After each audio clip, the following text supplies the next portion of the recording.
لیکن قرآن پاک نے فرمایا کم ترکو من جنات وعیون وزروع ونخل. کبھی مطالعہ کیا آپ نے؟ انسانی تاریخ کے پس منظر کا مطالعہ کرو نا. کتنے گزر گئے جنہوں نے اپنی اولاد کے لیے سونا چاندی جمع کیا، جاگیریں بنائیں، محلات بنائے، ٹھاٹ آن بان اور تمطراق سے جراثیم کے ڈھیر لگا. لیکن ہوا کیا؟ ہوا یہ کہ غرور تھا، نمود تھی، ہٹو بچوں کی تھی صدا. غرور تھا، نمود تھی، ہٹو بچوں کی تھی صدا. اور آج تم سے کیا کہوں، لحد کا بھی پتا نہیں. کم ترکو من جنات وعیون. کئی گزری ہیں دنیا میں ایسے جنہوں نے جراثیم کے ڈھیر لگائے اپنی اولاد کے لیے، لیکن وہ سب فنا ہو گیا. قرآن یہ کہنا چاہتا ہے راولپنڈی والوں، اہل نظر اپنے بچوں کے لیے سونا چاندی کے ڈھیر نہیں لگایا کرتے. یہ آگ ہے آگ، اس میں تو رشتے بھسم ہو جاتے ہیں، اس میں تو محبتیں راکھ بن جاتی ہیں. ابھی باپ کی میت موجود ہوتی ہے کہ لڑائی شروع. اہل نظر کبھی یہ دولت جمع نہیں کرتے. مجھے معلوم ہے کہ مفسرین نے مختلف رائے قائم کی، لیکن مجھے اس رائے پہ اتفاق ہی نہیں، یقین ہو گیا. اور جب میں نے یہ پڑھا تو جھوم اٹھا کہ اس دیوار کے نیچے ایک تختی، پتھر کی تختی یا سلور کی تختی دفن تھی، اور اس تختی پہ اس صالح متقی بندے نے اپنے بچوں کے لیے یہ وصیت لکھ دی تھی کہ لا تشرک باللہ.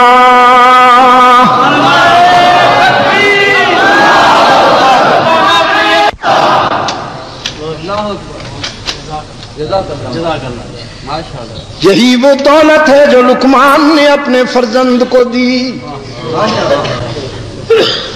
فرمایا وَإِذْ قَالَ لُقْمَانُ لِابْنِهِ وَهُوَ يَعِظُهُ يَا بُنَيَّ. وَإِذْ قَالَ لُقْمَانُ لِابْنِهِ وَهُوَ يَعِظُهُ يَا بُنَيَّ. دنیا چھوڑنے لگا لقمان، اپنے بیٹے کو بلایا، فرمایا لخت جگر، میں نے تیرے لیے جاگیریں نہیں بنائی، محلات نہیں چھوڑے، ہیرے جواہرات کے ڈھیر نہیں چھوڑے، سونا جمع نہیں کیا، بس کچھ حکمت کے زرین بول دیتا ہوں. حکمت کا قیمتی بول دیتا ہوں، اگر اس میں تو نے وفا کر دی تو تجھ سے بڑا دولت مند دنیا میں کوئی نہیں ہوگا. اور وہ بول کیا ہے، وہ قول کیا ہے؟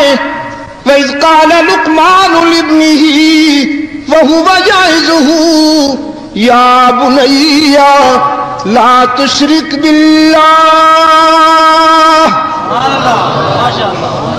إِنَّ الشِّرْكَ لَظُلْمٌ عَظِيمٌ. لخت جگر، دنیا کے سفر میں اللہ کے حق میں کسی کو شریک نہ بنانا. رحمت للعالمین نے بھی اپنے روحانی بیٹوں کو یہی دیا. فرمایا انبیاء کبھی درہم و دینار وراثت میں نہیں چھوڑتے. ہماری وراثت علم ہوتا ہے اور علم کی وراثت اللہ کی توحید. انبیاء کی وراثت علم ہوتا ہے اور علم کی وراثت اور علم کی بنیاد اللہ کی توحید. رأس الحکمت مخافت اللہ. رحمت عالم صلی اللہ علیہ وسلم نے بھی اپنی امت کو یہی فرمایا.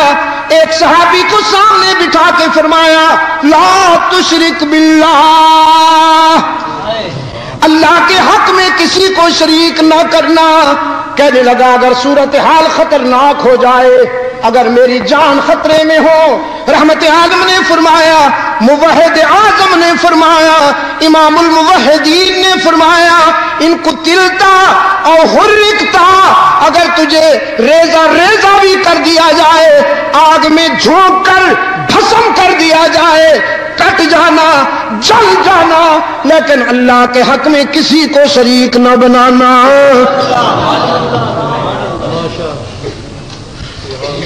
قرآن پاک نے فرمایا ام کنتم شہداء اذ حضر یعقوب الموت.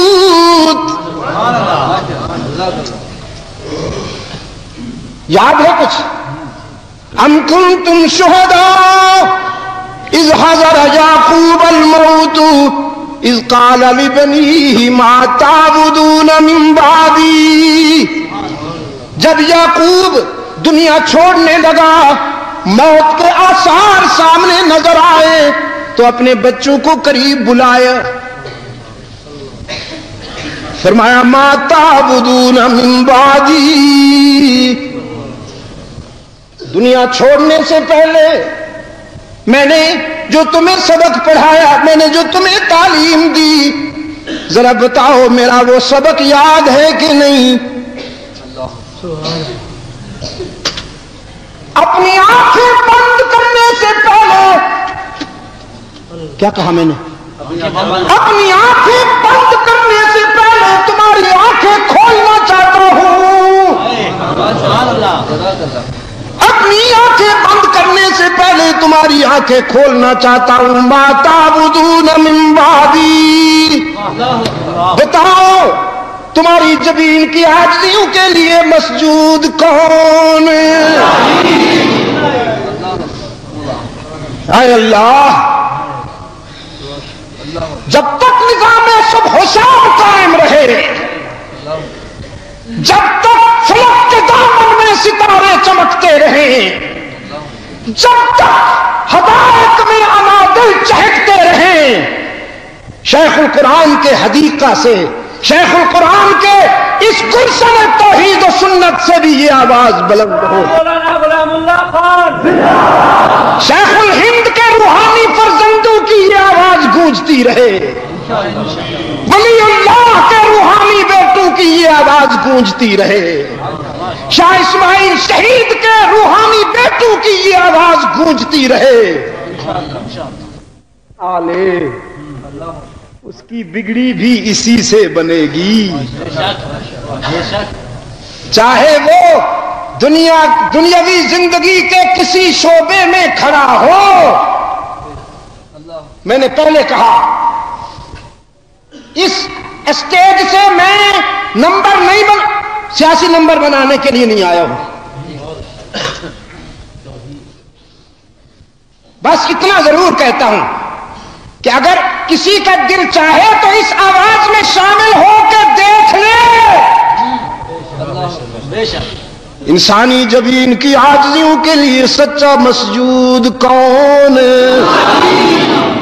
ہی پہ ضرب لگے ذرا، تاکہ بھی کے بیماروں کو اللہ شفائے کاملہ عطا فرمائے. انسانی جبین کی عاجزیوں کے لیے سچا مسجود کون؟ علام الغیوب کون؟ کارساز و دستگیر کون؟ حاجت روا و مشکل کشا کون؟ بیماریاں دور کرنے والا کون؟ سفینے پار لگانے والا کون؟ دعا پکار کو قبول کرنے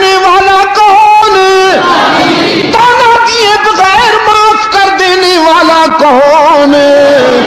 باقی جہاں جاؤ گے لوٹے جاؤ گے راول پنڈی والو، پاکستان والو، باقی جہاں